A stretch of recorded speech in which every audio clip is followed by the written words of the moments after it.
Posible raw isama sa ipapanukala pa lang na 2017 national budget ang paglalaan ng pensyon para sa 2 milyong pinakamahihirap na senior citizens sa bansa.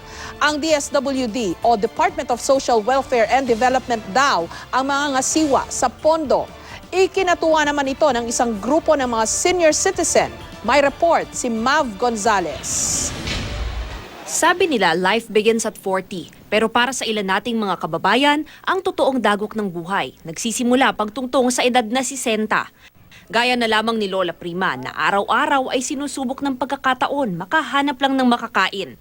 Ang basura na para sa ilan, buong tapang niyang tinitiis mula agahan hanggang hapunan, maibsan lang ang kumakalamnat yan. Ito na rin ang nagsisilbing pantawid gutom ng kasama niyang si Lola Nora na may iniindaring karamdaman. Gustuhin mang magpunta sa ospital, wala naman daw silang perang maipampagamot. Kulang na kulang daw kasi ang 50 pesos nilang kita sa isang araw. Kung minsan nga, wala pa. Yan ang inaano ko eh. Sabi ko, bahala na si Lord.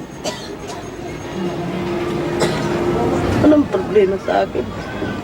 Yan ang inaalala ko. Ilan lamang sina Lola Prima at Lola Nora sa humigit kumulang 2 milyong senior citizen na itinuturing na indigent o naghihikahos pagdating sa usaping pinansyal.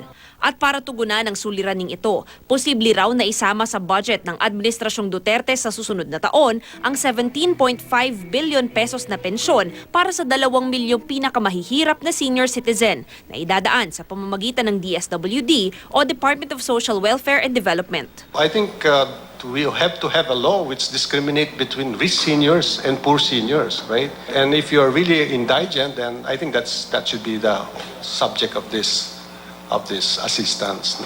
Para sa isang grupo ng mga senior citizen, malaking tulong daw ito, lalo na't hindi sapat ang kanilang natatanggap na pensyon para sa kanilang pang-araw-araw na gastusin.